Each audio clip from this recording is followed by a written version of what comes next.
Sarasota Progressive. This has been an amazing day for me, from the first event to my second event, and now being here with you guys tonight and being in this progressive haven. Oh my God, man. Newtown was amazing.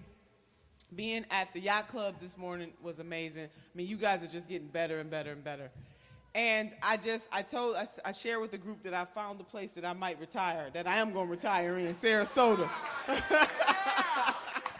I got to just tell my husband that we're going to retire Sarasota. But, and just the energy and the synergy here, and just so very proud of you guys, and just to hear your history. I've talked to Mark, and Mark was explaining to me about a group that was started here and how it was started on a nonpartisan basis, so that people from all political ideologies and spectrums can come together and to agree where we can agree, and then where we can't, to still treat each other like sisters and brothers, and not to be so caught up on a political affiliation. That is absolutely a beautiful thing, and that is absolutely the wave of the future.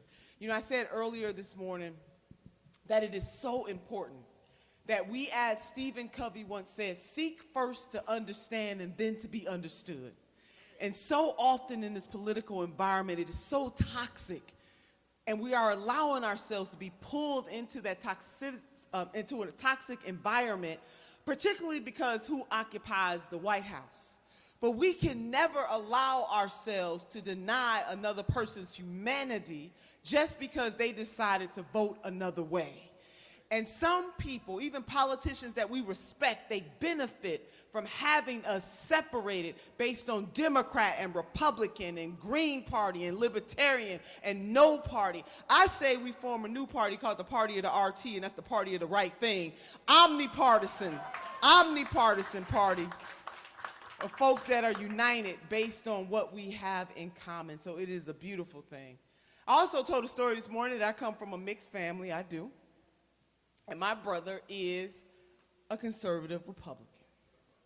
And we talk every morning at 7:30. Every morning, because I'm trying to understand the mind of a conservative Republican. That's my ongoing joke. But no, I absolutely love my brother. And the reason why I share that story is that so many families and relationships have splintered because of this political environment. And we must understand just this deep down inside, that fundamentally the overwhelming majority of us want the same thing. We want to live a good life. If we have children, we want them to live a life that is better than ours. We want to live in safe neighborhoods. We want to be able to take a vacation every now and then, buy a home, buy a car every now and then. Enjoy life. That is across the board. Now, we may disagree on how to get there. And as I reflect on the level of vitriol and hate that I've seen, especially on social media, talking to my brother every morning at 7:30 just reminds me that when I don't have a fancy title and, I'm not in the limelight anymore, when my mission is done, that the person that is going to come to my side, besides my husband and the son, which is a given, is my conservative Republican brother. That there is no ideological fight so serious that is going to separate our love from one another. I say that because we have people in our lives who may not believe and think the same way that we do, but we know deep down inside that they are good people, and we should not allow politics to separate us from the love of our sisters and brothers on this earth at this moment, at this time. Being together and united is better than, more important than any of this. And so I know things are heavy right now, but we didn't just get into this moment. We were coming to this moment for a very long time, and it has just revealed itself through the presidency of Mr. Trump. But it will only last. This moment will only last for a season. It is not forever. And so we must ready ourselves for the moment, even if it takes until 2020. Lord have mercy. We must prepare ourselves, though, for the moment when it is time. So this I can guarantee you, 2020 is coming. And we must prepare right now. There's an African proverb that says that one should never build their shield on the battlefield. Well, it's shield building time. So for every council member that we elect and school member that we elect and every judge and prosecutor and mayor and members of the legislature and governors, the moment is coming. And so the types of people that we support, it can't be just based on the fact that they are a Democrat. It has to be based on the fact that they are progressive and that they understand that the power that they wield belongs to the people. And we'll take progressive Republicans, we'll take progressive Green Party members. We just want folks to have a consciousness that they understand that once they get the power, that it belongs to the people and that everything that they do should be to lift the people. Those are the kinds of leaders that we're looking for. So when Dee told you that I am a hell-raising humanitarian, yes, I am. I love me some Mother Jones. I do. And she once said that she would pray for the dead and fight like hell for the living. That is how I roll at all times. And Mother Jones actually said that she was not a humanitarian, that she was a hell-raiser. So I just put the two together. But in honor of her and so many fierce women, like Congresswoman Barbara Jordan, like Congresswoman Shirley Chisholm, unbought and unbossed. Man, I'm feeling that. Or when Congresswoman Barbara Jordan said, what the people want is simple. They want an America as good as its promise.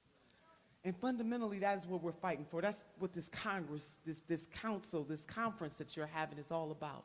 It's about coming together and discussing and then acting upon ways in which you can create in this moment, in your neighborhood, in your community, in this state, an America as good as its promise. And when conscious-minded people come together, there's nothing that we cannot do. So I don't want you to be so burdened by what is coming out of the White House that you are unable to do what it is that you know that you were put on this earth to do. Some people are in this room because they care about the environment. Some people are in this room and in this movement because they care about fighting against income and wealth inequality.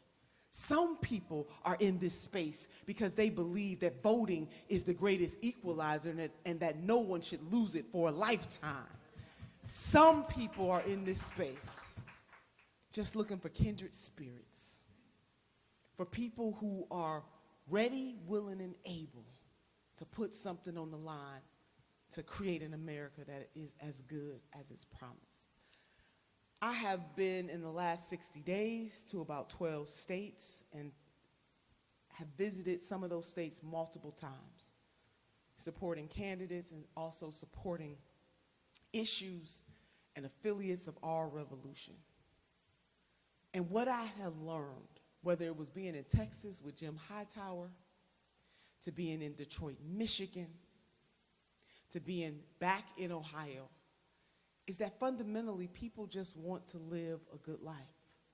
I've also learned that people are hurting and they're losing faith. They have lost the faith that they used to have in our democracy and in some of our leaders. And some people just don't even believe that they can turn it around.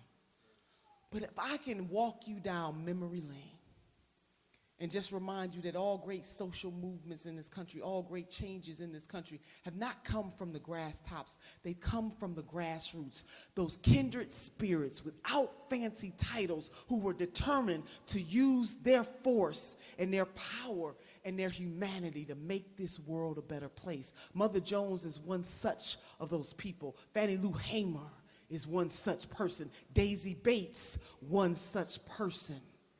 You can name people that you know in the movement from the past and even now who just harnessed everything that the Creator had given them to stand up for what is right, even when it was not comfortable for them. And so the question becomes for us, sisters and brothers, on this day in 2017, what are we going to do for the cause?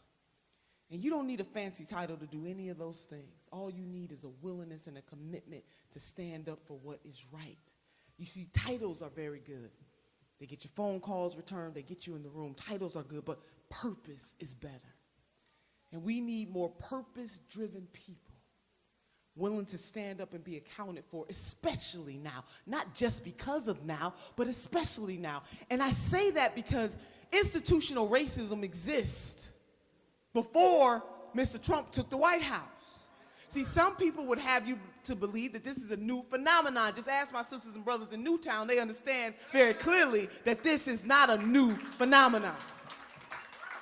And so while we must fight the bigotry and the xenophobia and the hate that is coming from the Trump administration, we see it in our faces. We understand what we're dealing with, but we also must fight a system that was created to keep black and brown folks and to treat them differently and unequal, from the prison system to redlining to loans, to the fact that an article just came out in the Washington, I think it was Washington Post, that said that the only ethnic group that has not kept pace is African Americans from 2000 to this moment. We must be conscious enough in this rainbow mosaic of humanity to admit that folks from all walks of life are suffering, but there are some people that suffer disproportionately, that equality is not the same thing as equity.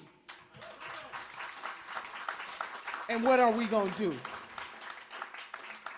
And so I do believe in the words of Congresswoman Barbara Jordan, but I'm feeling a little President Nelson Mandela when he said that it always seems impossible until it is done. And I want to remind you that a lot of things that we enjoy now, folks of the time, the establishment of the time, said it couldn't be done. The abolition of slavery, the establishment said it couldn't be done. Women fighting for and getting the right to vote, establishment folks of the day said it couldn't be done. Marriage equality in this country, folks said it could not be done. Standing up and fighting for what we believe in, no matter what, it always seems impossible until it is done. So when you're dealing with people who tell you why you can't do something, you need to ask them, why not? Why not, living in the wealthiest country on the face of the earth, why can't we have Medicare for all? Why not? Why can't we have paid family medical leave? There's so many working class people in this country who can't even take a day off. Why not? Why can't we create a pre-K to 16 education system that will educate our children so that they are able to compete in the global economy that they were born into? Why not? Why can't we take low-level, non-violent offenders, particularly people who are addicted to drugs, and treat them and give them the treatment that they deserve instead of criminalizing them? Why not? Why can't we do those things?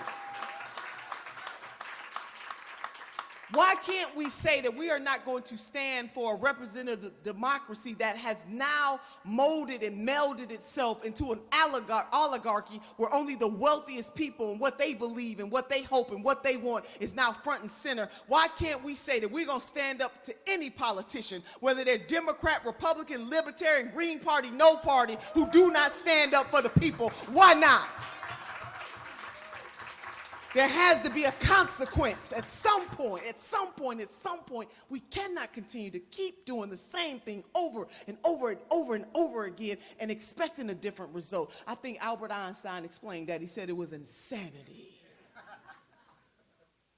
So we can dream a world in the spirit of our Native American sisters and brothers, that the world is as we dream it.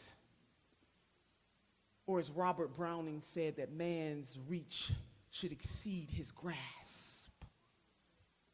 That within the heart and soul and spirit of all of us is a yearning, not just to be free, not just to be liberated, but to be better and to love one another.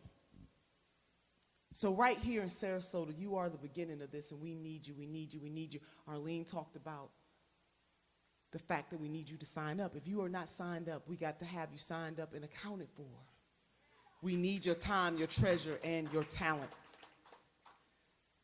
I come from a very deep place, so I all over the country, 900 miles in 3 days with Jim Hightower. Lord have mercy. We went from Austin to Red Tyler, Texas. We went from Austin all the way to Tyler, Texas. I will tell you, they are just as fired up and ready to go in Tyler, Texas as you are here in Sarasota. But the chance to meet people from all walks of life, and I met farmers, and I got a chance to talk to farm families about what some of their struggles are. And you know what it is? It wasn't just about the farm bill for them. It's about Medicare for all. And a lot of times we don't think about that, but as progressives, we have to start talking about these issues, not just from a moral perspective, but also from an economic perspective. Because for some people it's morality, for some people it's about the money. And Medicare for all not only is the right thing for us to do for individuals and their health, but it is also the right thing to do for small businesses too, who are so burdened and saddled with that debt that some of them can't even make it. If we had a Medicare for all system, that would take all of that burden away.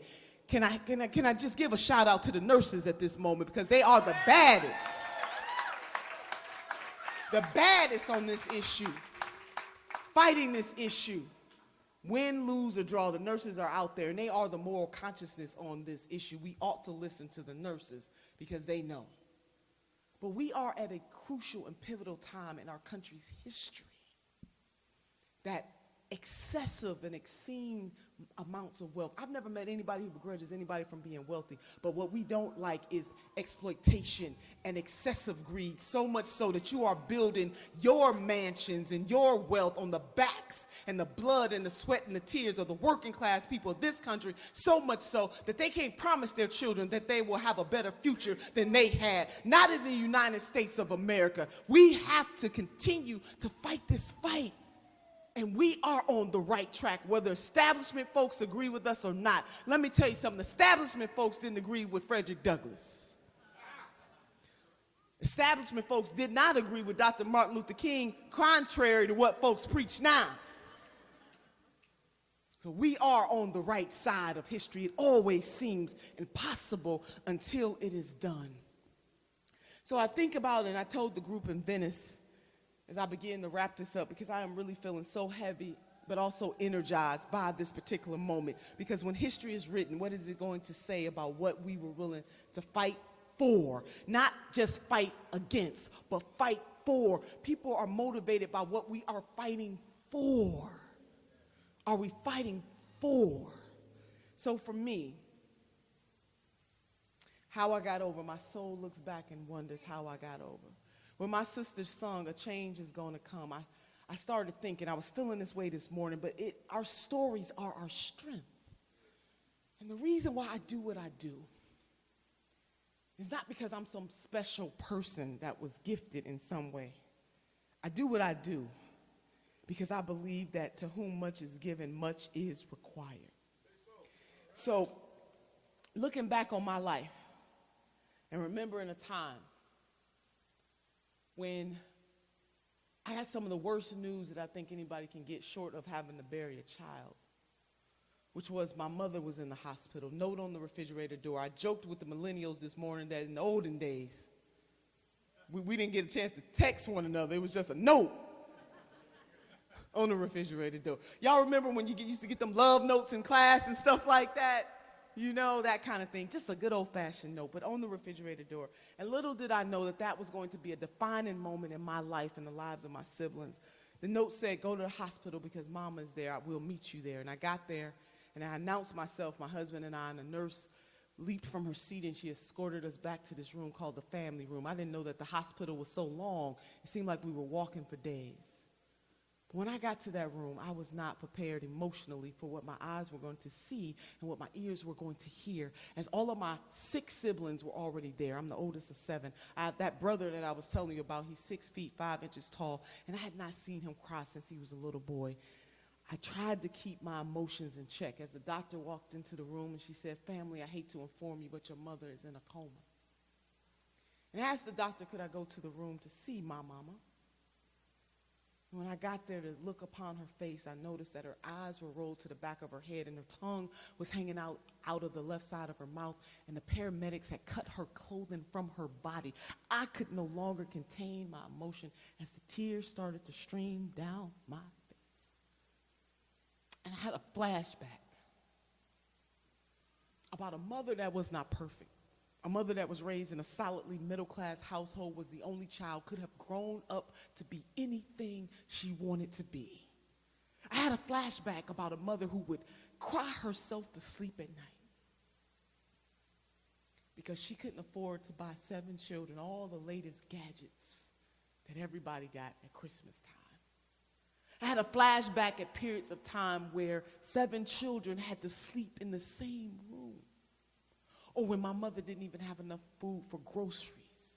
or when she was too embarrassed to tell her children that she could not afford to pay for the electricity. So we are in the living room praying to God to turn our lights.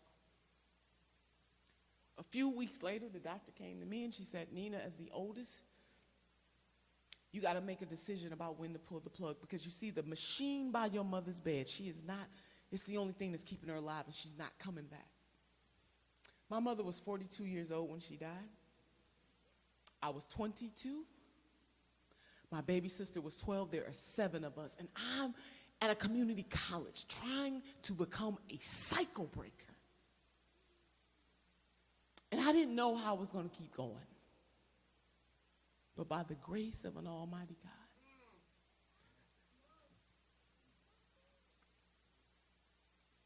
not only did I graduate from community college, I matriculated to a 4-year university, getting all types of fancy degrees. And every degree that I've ever gotten, I took those degrees in my mother's name. And although she never lived to see her oldest daughter accomplish some pretty incredible things, I do believe that she is in heaven saying, you go, girl. It made me think about Langston Hughes' poem, What Happens to a Dream Deferred? And my mother died with her dreams deferred at the young age of 42 years old. No life insurance policy, no money in the bank and on the system of welfare. I get it deep down in my bones what it means for people to struggle and try the very best that they can despite what type of background they were born into. And guess what? My parents were married. They got married young and they divorced early, so I grew up the majority of my life in a single mother household. My mother, with all her flaws and her faults, she tried and she loved her 7 children. But how many of us know that everybody doesn't run this race at the same pace? And that is why I am determined to use every energy and every advantage that I have to try to make sure that nobody else's baby has to worry about what happens to a dream deferred, by standing up to the political class and the people that have and refuse to take no for an answer. It always seems impossible until it is done. So when you see me raising hell,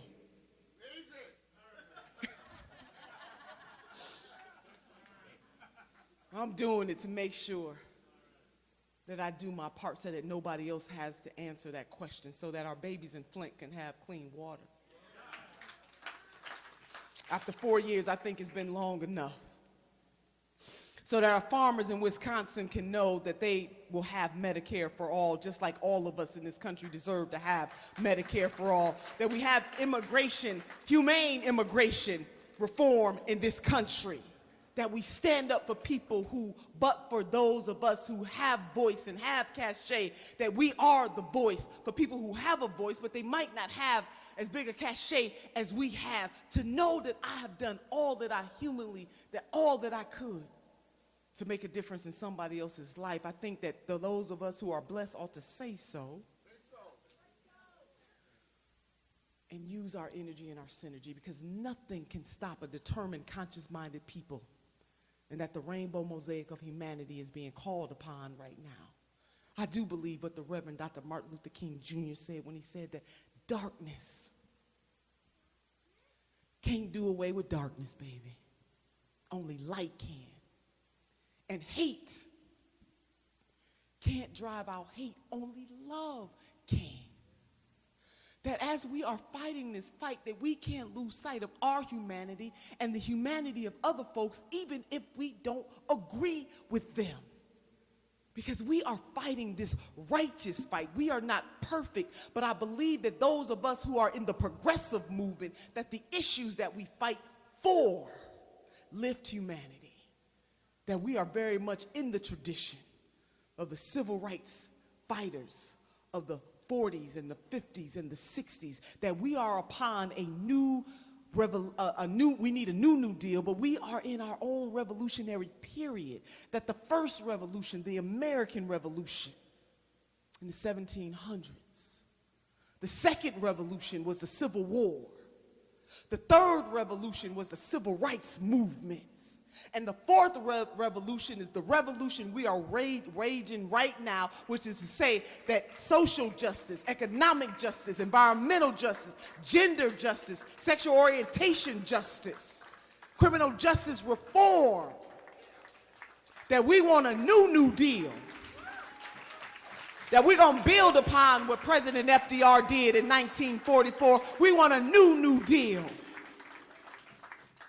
That is worth fighting for. And that is why we're here. So I'm going to close with my three things, my signature three things that I believe that the creator of this universe has given us: two hands, one to reach forward and one to reach back, lifting as we climb. Number two, and most importantly, we can't ask other folks to do more for us than we are willing to do for ourselves.